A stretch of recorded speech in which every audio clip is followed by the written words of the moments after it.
¿Qué es canon y no canon en Dragon Ball? Hey, ¿qué tal comunidad? Ya ha llegado su tío Vegeta trayéndoles un nuevo video, el canon. Esto ha sido mencionado una y otra vez en muchos foros y videos del tema de Dragon Ball, tomando por ejemplo cuando hablamos de personajes del manga de Dragon Ball Super y en otro video hablamos de personajes de Dragon Ball Heroes u otro tipo de contexto. Muchos de los conocedores de las películas, series o animes conocen el término canon, pero si eres muy joven y no tienes la menor idea del significado de esto y qué se considera canon y no canon, no te preocupes que yo estoy aquí para explicártelo. Nadie se ha preocupado tanto por mí. Primero que nada, ¿qué es el canon? En el contexto de la ficción, el canon de un universo ficticio comprende aquellas novelas, historias, películas, series de televisión, etc. que se consideran oficiales o desarrolladas dentro del contexto real de la historia. En otras palabras, significa que es oficial o no en una serie como el anime de Dragon Ball. Y este tema siempre es algo debatible en la comunidad, ya que hay gente que no entiende cómo funciona el canon y piensan que algo como Dragon Ball, por el simple hecho de que aparezca Goku, entonces es canon. Pues déjame decirte que así no es como funciona, a lo que ahora te explicaré qué es canon y no canon dentro de la franquicia de Dragon Ball. Primero que nada, ¿los episodios de relleno en Dragon Ball Z son canon? Es más que obvio que no, debido a que Dragon Ball Z es una adaptación del manga pasado al anime, y existen ciertos rellenos con inconsistencias en la trama. Un caso que hizo Toei Animation para hacer algunas bromas para hacer más relleno y alargar así más el anime fue el caso del miedo de las inyecciones a Goku, cosa que para muchos pensaron que este miedo era real.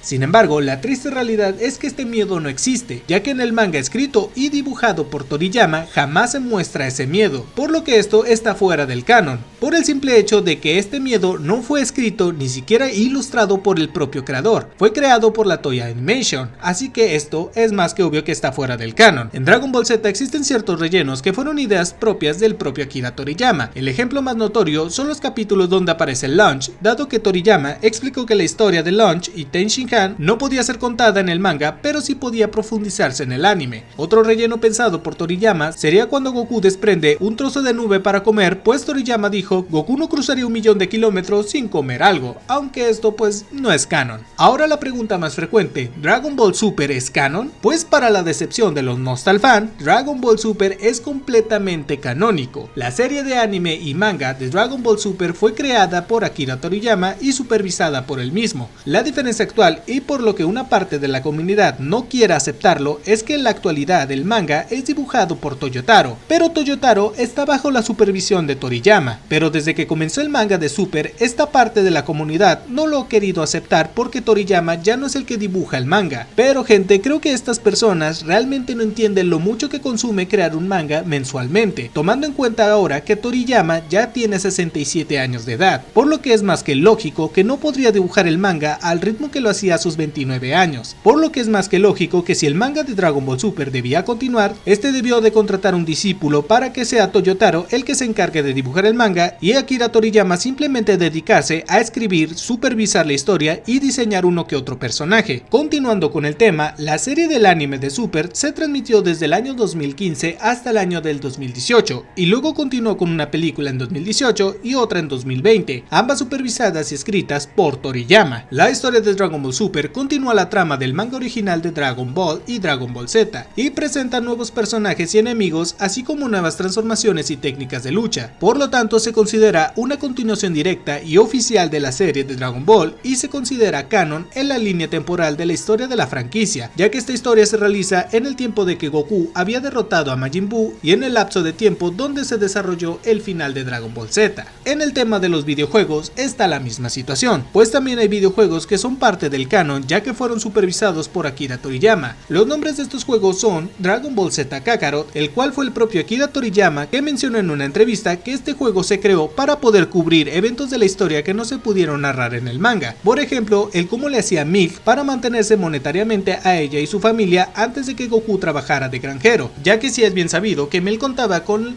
la fortuna que tenía Oxatan. Es la propia Milk que en un momento dado de la historia menciona que esa fortuna no va a durar para siempre, por lo que el juego de Dragon Ball Z Kakarot se encargó de cubrir ese pequeño fragmento de la historia. Los siguientes serían juegos como Dragon Ball Fighter Z, el cual narra la historia del androide 21, y en la actualidad Bomi ya fue incluida oficialmente en el canon de Dragon Ball Super, y otro juego también sería Dragon Ball Legend. Estos fueron algunos de los videojuegos que fueron supervisados por Toriyama, por lo que, aunque algunas de las historias de los juegos no hayan sido integradas al manga, al ser dirigidos y en parte escritos por Toriyama, los vuelve oficiales. Ahora, nos vamos con el no canon. En la sección del no canon hay demasiado de donde tomar, pero los principales a resaltar están Dragon Ball GT, la cual es una historia que se desarrolla después del final de Dragon Ball Z, pero lamentablemente está fuera del canon, ya que Toriyama no fue el que la escribió y mucho menos la dirigió. Al finalizar Dragon Ball Z, Toriyama ya se había retirado, pero la Toei Animation quería continuar con la serie, por lo que quisieron crear Dragon Ball GT. Lo único que se puede considerar oficial de GT son algunos diseños de personajes que fueron hechos por Toriyama, los cuales fueron pedidos por la Toei Animation. El siguiente sería Dragon Ball Heroes, la cual es un anime y manga promocional del mismo videojuego. Este anime, a pesar de que no es canon, es oficial, ya que el videojuego como el manga y anime son llevados a cabo por el equipo de Akira Toriyama y publicados por la revista Seiko Jump. Las siguientes serían todas las películas y OVAs que no han sido supervisadas y escritas por Toriyama. Entre algunos nombres de ejemplo estarían Dragon Ball, La Bella Durmiente en el Castillo del Mal y Goku y sus amigos regresan, donde conocimos al hermano de Vegeta. Y en cuestión de los videojuegos, estarían juegos como Dragon Ball Heroes, que narran historias, poderes y crossovers que más de un fan en los años 2000 se morían por ver. Cabe resaltar que si Dragon Ball Heroes se mantiene fuera del canon es porque el manga e historia no están siendo llevadas a cabo por Toriyama, sino por Yoshitaka, y entre muchos nombres más de muchos videojuegos que aún continúan fuera del canon. Es importante destacar que la mayoría de los videojuegos de Dragon Ball son considerados no canon, ya que su trama y eventos no son supervisados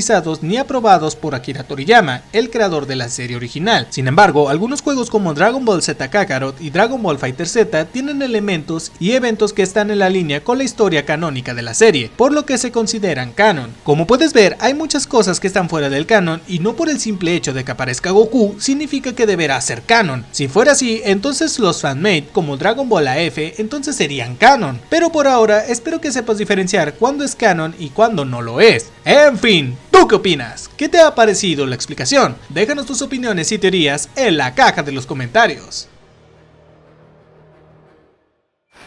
¿Quién gana una pelea entre Jiren y Broly? En teoría, Broly tiene el potencial de ser el primero entre todos, sin embargo, vimos su derrota frente a Gogeta. Ahora, la pregunta que se han hecho muchos es si Broly es capaz de derrotar a Jiren. Sin embargo, en el segundo capítulo de Dragon Ball Heroes Ultra God Mission, muestra a Broly topándose con Jiren mientras Yamcha deambula por el área del torneo Super Espacio-Tiempo. Si bien Yamcha es aplastado fácilmente, Jiren representa una amenaza mucho mayor para Broly. En un momento de la pelea, Jiren comenta que Broly es bastante ágil para un personaje de su tamaño, lo que sugiere que la musculatura del Saiyajin no es una traba para su rendimiento. Broly intenta uno de sus movimientos más clásicos, aplastar la cabeza de su oponente contra la pared con las manos desnudas, pero Jiren está completamente desatado. Luego vemos a Hit y se ofrece a ayudar a Jiren a eliminar a Broly antes de que este se convierta en una molestia. Al estilo típico de Jiren, se niega y elige luchar contra Broly en solitario. Solo al rato vemos como Jiren noquea al guerrero salvaje con un solo golpe. El desenlace confundió a los fans de Dragon Ball, porque Broly pudo hacer frente a Goku y Vegeta en su película, algo que Jiren no pudo en su derrota en el torneo del poder. Bien es cierto que Broly no luchó contra Goku Ultra Instinto, pero Jiren hizo algo que pocas veces sucede en Dragon Ball. Broly es un guerrero que aumenta su poder al tiempo que está luchando, por lo que sería un error extender las batallas innecesariamente. Jiren supo cómo cortar la batalla solo al inicio, así que no se enfrentó al Broly más poderoso que cayó ante Gogeta.